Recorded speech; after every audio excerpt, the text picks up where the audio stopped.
अस्सलाम वालेकुम दोस्तों।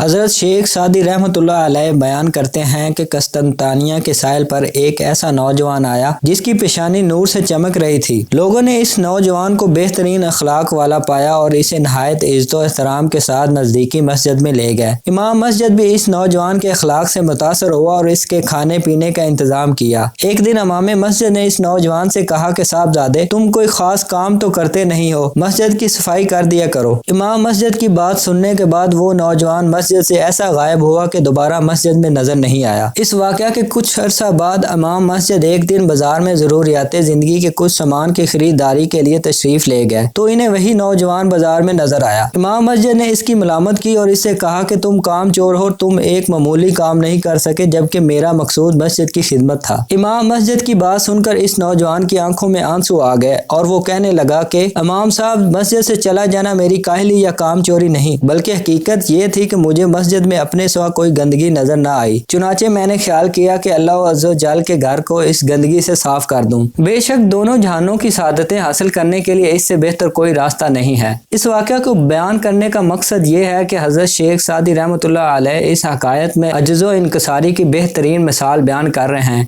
आप रहमतुल्लाह अलैह फरमाते हैं कि अज्ज़ व इनकिसारी से बढ़कर कोई नेमत नहीं और अल्लाह अज़्ज़ व जल को भी अज्ज़ व इनकिसारी बहुत पसंद है। हमारे आका ताजदार अरब व अजम हज़ूर नबी करीम सल्लल्लाहु अलैहि वसल्लम ने भी सारी ज़िंदगी आजिज़ी के साथ गुजारी और हमें भी इसकी तालीम दी। गुरूर व तकब्बुर सिर्फ अल्लाह व अज़्ज़ व जल की ज़ात के लिए है जो तमाम जहानों का मालिक, खालिक और राज़िक है।